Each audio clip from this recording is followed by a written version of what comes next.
I'm Annie. We are going to read a book today. Please make sure to follow my pencil as we read because I am going to trace every single word that we read. And if you really follow my pencil, you're going to be seeing the way that the word looks and all the patterns that the letters make and hearing in your ears me say the word at the same time. So you're going to see it and you're going to hear it at the same time. And you're going to start to make that connection between this is what the word looks like with my eyeballs and this is what it sounds like with my ear holes. Okay?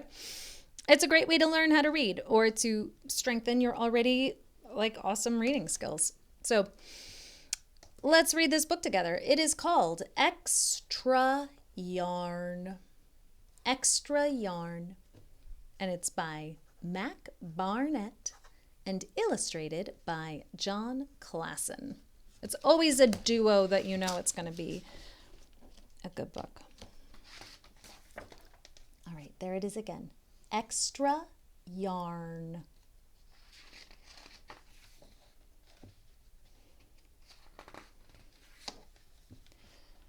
On a cold afternoon in a cold little town, where everywhere you looked was either the white of snow or the black of soot from chimneys, Annabelle found a box filled with yarn of every color. Cool.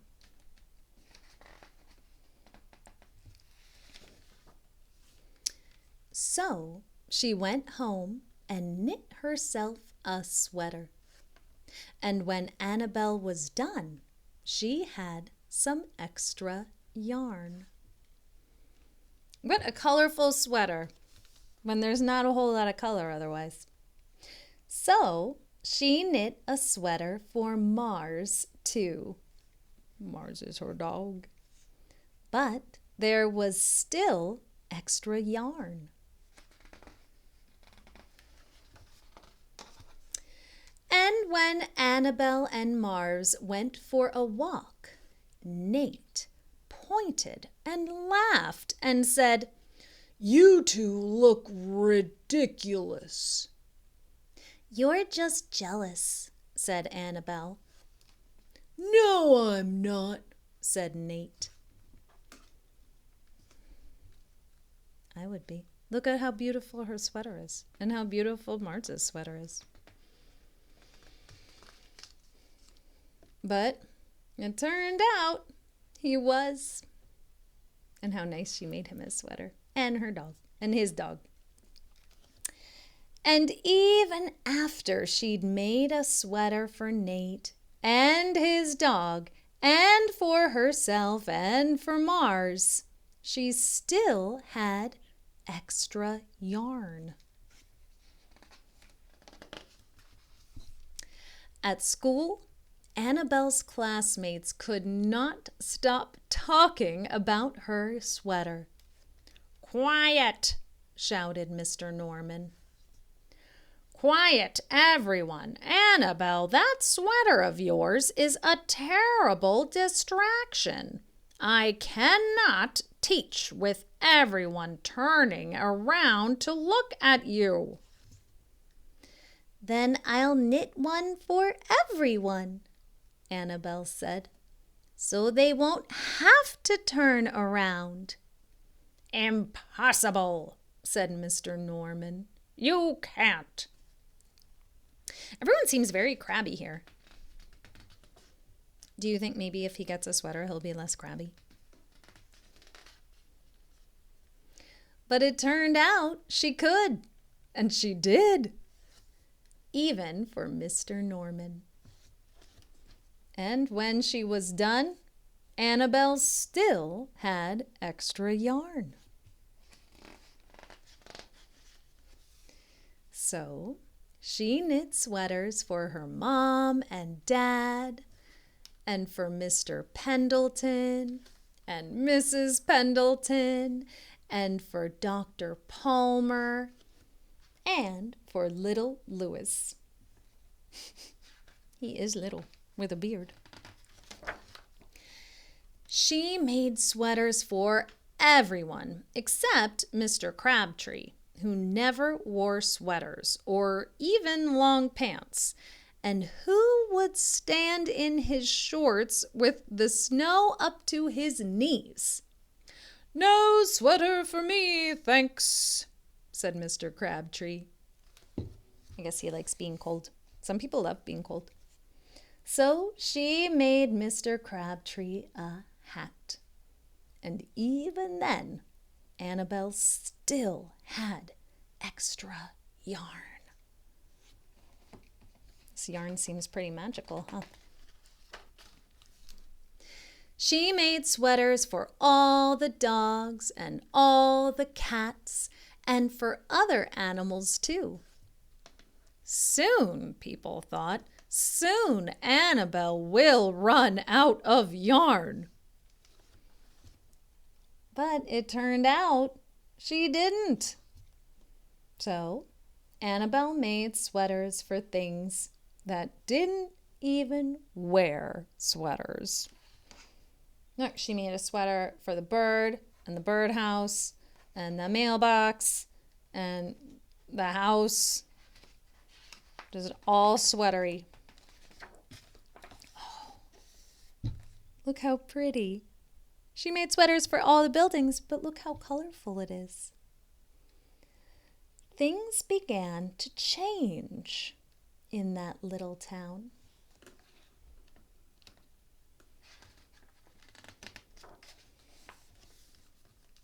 News spread of this remarkable girl who never ran out of yarn, and people came to visit from around the world to see all the sweaters and to shake Annabelle's hand.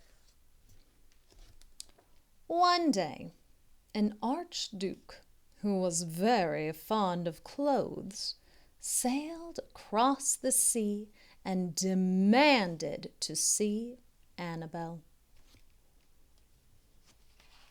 He looks very fancy. Excuse me. "Little girl," said the archduke, "I would like to buy that miraculous box of yarn, and I am willing to offer you $1,000,000.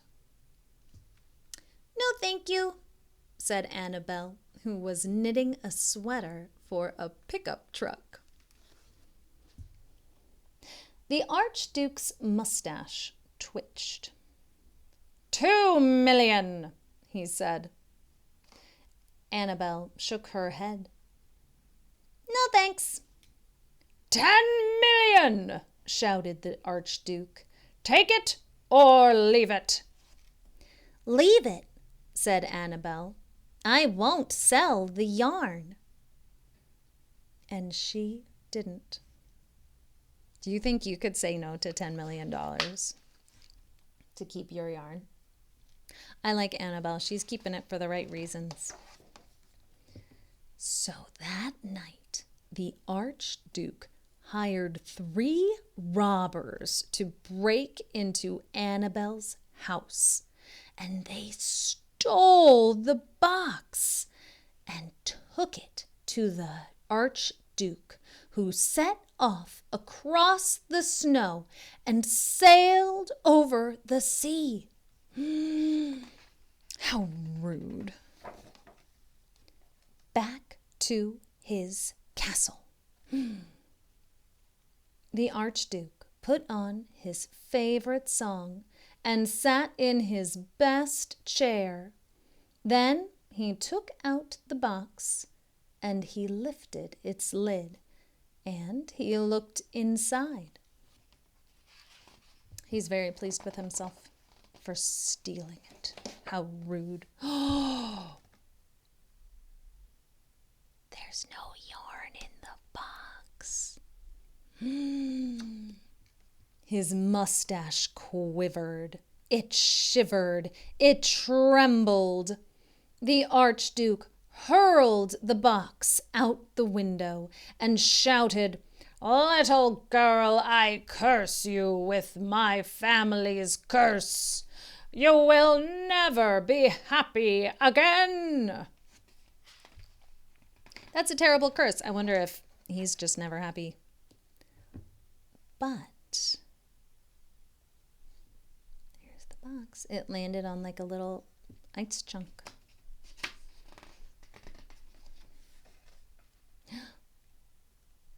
She got it back. She got it back. It turned out she was happy again, right? Because he said, I'm going to curse you. You're never going to be happy again. And she said, and she was. She was happy. Because she's doing what she loves. And the yarn must only work for people who want to use it for good. Maybe. Look at all these cats in the trees. I really like that book. I hope you liked it too.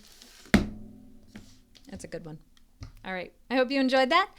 I hope you were able to follow along, and I will see you soon.